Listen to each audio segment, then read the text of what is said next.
Hey everybody, what's up? Welcome to Just My Two Cents. And tonight we're going to be talking about the dorms you'll never see on your campus tour. And I think it's very important to talk about this in lieu of the Howard University situation where students reported that they had no heat, roaches, and mice in their dormitories. And also, some students are reporting that I think for the next academic term, they will be homeless because it's not enough housing to house all the students on campus.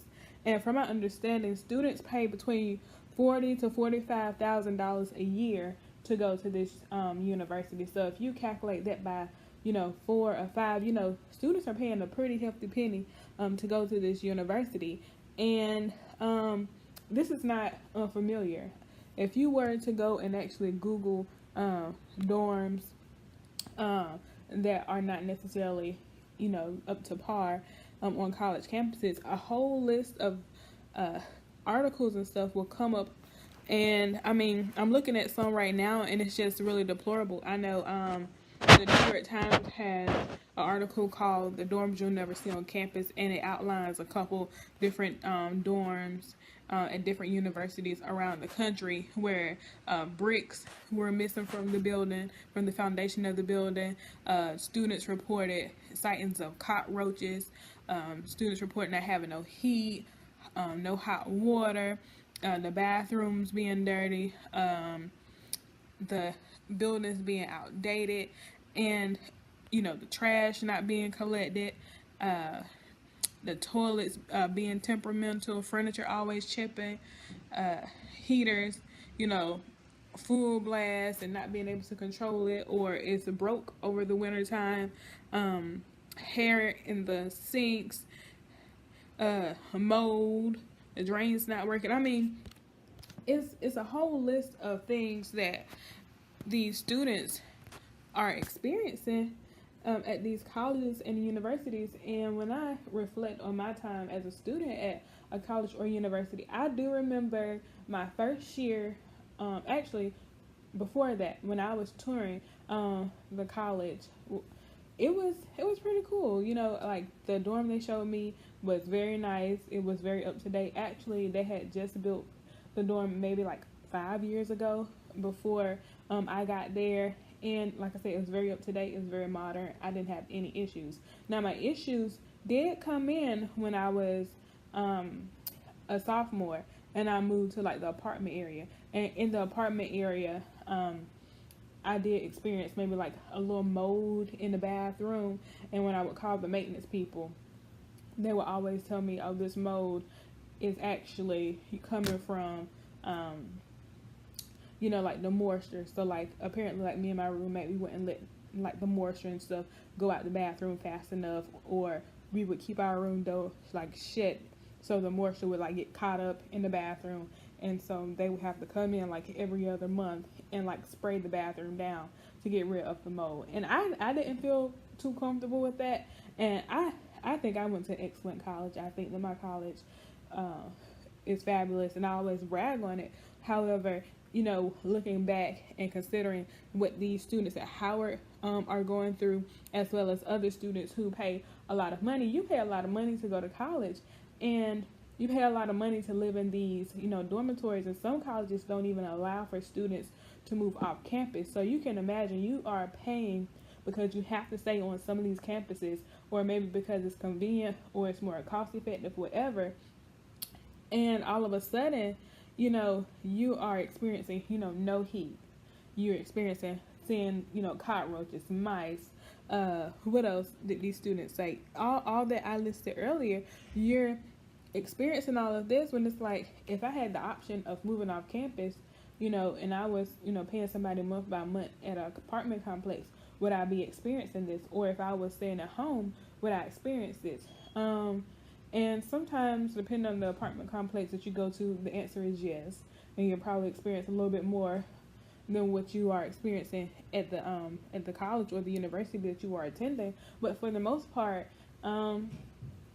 you're there, and you have to kind of deal with this. And the thing is, you can only work with maintenance and the Res Life team to kind of navigate your way through, like either getting a new room or just always filing your complaint so that you'll have a paper trail. And like I was saying, every other month, we would put in information saying like, hey, we have mold in the bathroom. And I remember this one particular time because from the time we moved in as sophomores until the time that we graduated, we stayed in the same room. We were like, we already fixed what was ever wrong with the room, and we already know this room, and we've already understand like the pattern that the mold is going to come back every other month.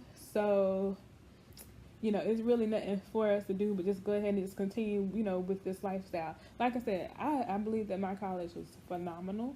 It's just that with that little issue of mold and stuff, it was just, and they said it was like moisture mold.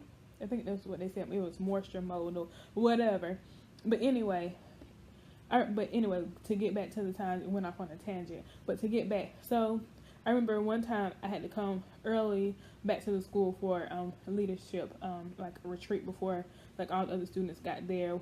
When everybody comes back early to all the training with the student leaders and all this and the third.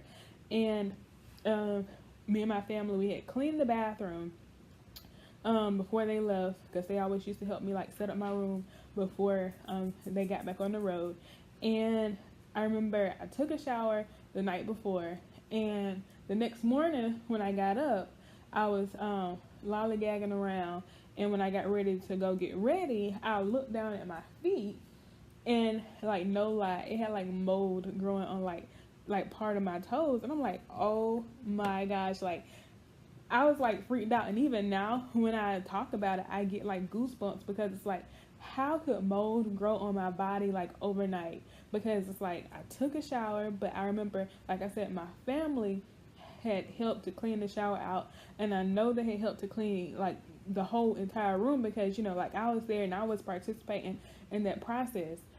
And somehow between taking that shower and getting into bed that night and waking up the next morning and looking down at my feet, mold had grew on, well, I'm not gonna say it grew, but like mold was on my feet. And it was like, I know it wasn't any mold on my feet when I went to bed, but somehow it was on there, and it was like, oh my gosh, like I said, it still freaks me out as I think about it today. But I mean, and I say we, but I'm not a student anymore. Well, I'm kind of a student, but anyway, students pay a lot, and I'll go ahead and include myself in that, because I'm paying a lot for this, degree. We pay a lot for higher education, whether people think it's necessary or not. Like, you pay a lot to go to these institutions, and I feel like when you pay a lot to attend these institutions, you should have like basic necessities. And I think that being able to go into your bathroom and not see mold is a basic necessity, because you don't know what type of mold that is. They probably don't even know what type of mold that is, and you don't want to sit here and put yourself in a position where you're developing health problems because people making up stuff just so they can just get you on out the way. And also with the mice and the roaches and stuff, I mean, those things carry diseases, y'all. Like, those things carry diseases, and also it can play with your psyche too, because I mean, just imagine if you have a box of cereal sitting out somewhere, and all of a sudden, you want some cereal, and you're not sure, like, what's the cereal, and like, if a roach got in the cereal, if a rat got into the cereal, if a roach or a rat got into your bread, into your refrigerator. I mean, like, it can really like mess with your like psyche. And just going back to, what these students at Howard are experiencing with these no heat. I mean, even though winter is almost over, it's still cold outside. You can still get the flu. You can still catch a cold, and it can put you out of class for a little bit. And are these professors prepared to help, these students make it work if they have to miss class because they're sick? I mean, you're paying, like I said, they're paying between $40,000 to $45,000 a year, not overall, but a year, and they don't have heat. And I think that heat and air, especially if you're in the South, and DC is like that little area where it's like, oh, it's, if you're in the South, you kind of consider it the North, but if you're in the North, you still kind of consider it the South. So, I mean, like, come on, like, they need heat, and I totally understand that from a recent experience. And also, with roaches and mice, I mean, that's not good. And then also, if you were to Google like, Howard and stuff with the whole residence hall crisis, you'll see that a student um, sent in a letter, I think to their president or somebody, and the response is there. You can Google all that if you have time. I'm not going to get into all that for the sake of this video, but I just feel like you know as people who have went to college, as students, we have to do better. We have to do better by holding people accountable and by following up with these people. And I think that by the students holding the school accountable for charging that amount of money and then not giving them adequate living spaces. Because my thing is like this overall: if you're not gonna have like those type of if you're not gonna have no heat and you're gonna have like facilities that have roaches and mice, and I understand that roaches and mice, they kind of sometimes come with time, they really do, but because like older buildings and stuff, like sometimes they just get in there and it is what it is. But I feel like if that's the case, then you should definitely like have alternatives on the side. Like, okay, well, we don't have heat, but because we don't have heat, we're going to set you all up somewhere else. We're going to set you all up in a hotel, for the week or until we get the heat put back on. Or we're going to put you in another dormitory until the heat get cut back on. Or if you got roaches and mice, like, tell people straight up, if you don't like roaches and mice, then this is like the alternative. And I think that honestly, you should just shut the building down if you got roaches and mice, because that's unsanitary, to have people staying in there. And with these other, institutions that, have all these different issues and stuff, I think that's, I don't know. I really don't know. And I really don't feel like going on a tangent no more. But I just want to bring this up because like I said, I feel like as students, we have to hold these people accountable, because you're taking out loans to go to these schools. You're taking out, your parents taking out loans, your grandparents, people that helping you pay. You're putting yourself, in financial distress, especially once you graduate and them student loans start coming in. Like, was it worth it? And that's what I like to consider. Like, was it worth it? Was it really worth, you living in those type of conditions? Even though, the whole dining hall, well, I see on here, there's dining hall, gym, and all this other stuff, and some other schools like redone, but I mean, still, if it's still like a deplorable condition, was that, even worth it? But like I was saying with the student loans and stuff, like, when you're paying it back, you want to be able to pay it back wholeheartedly, knowing that you got an excellent education. You don't want to pay it back and then be like, what, I'm paying this back, but I hated my time there because the residence halls were crazy, or the dormitory was crazy, or like I just didn't have a good academic experience, or whatever the case may or may not have been. And I understand, like, sometimes things are gonna come out, like you probably gonna see an insect in your room, you probably gonna see a rat, you probably gonna see some other stuff. The heat might go out, the air might go out, but the thing is, if the school is making the effort to address those issues and address them where they are making sure that you're comfortable as a student, and that they are addressing it where you are able, it's not like interrupting your schedule and stuff, then I would say your school is pretty good. Also, just another little story right quick. I remember one time my air broke. Our air conditioner had broke. And so the school came out right away. They didn't wait. They came out right away, and I think it was like after 5, so the people had to come back on campus, the maintenance people. And they brought us like several different fans. They made sure that the room was at a cold temperature, that we were able to function at night. And the next day, they got the part in and they fixed the air conditioner.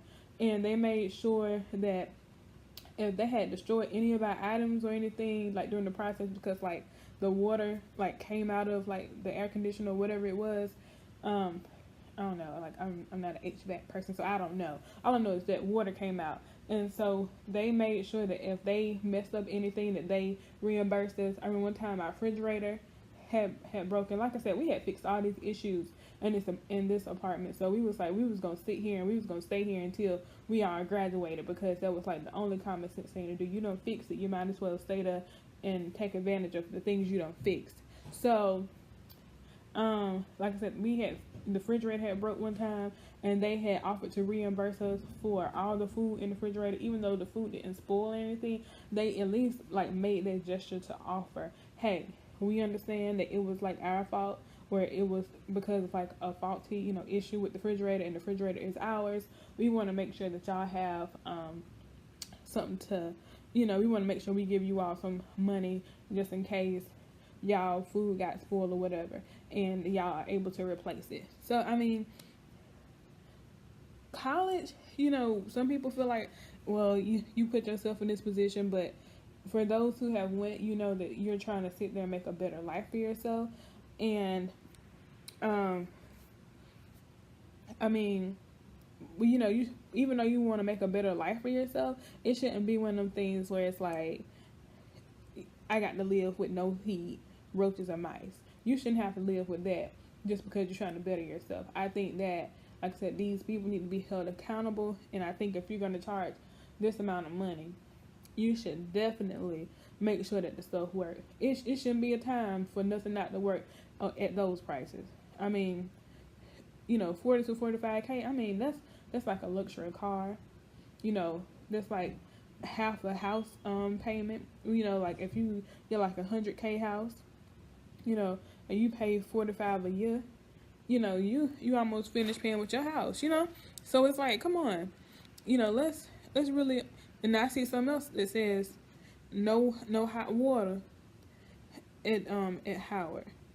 And I mean, like I said, if they ain't got no hot water, if they was to come up with an alternative, then then that would be great. But from what I'm seeing, they don't have an alternative from what I'm seeing. If I'm wrong, correct me in the comments below, but I think that's awful, especially when you have all these students here who are talking about they might not have a place to stay next year. So what do they plan to do with these students? I mean, I plan to follow this. Somebody brought it to my attention, and I wanted to see, I just want to share my little 2 cents on it, because I feel like if you're paying all this money to go to college, that don't mean that you should be living in the slums, and that's just my personal opinion. And especially if you don't have the option of moving off campus somewhere, that don't mean that just because you can't do it, that they should do something, or, put you in like a harsh type of situation. So, like, comment, subscribe, and I'll see y'all next time.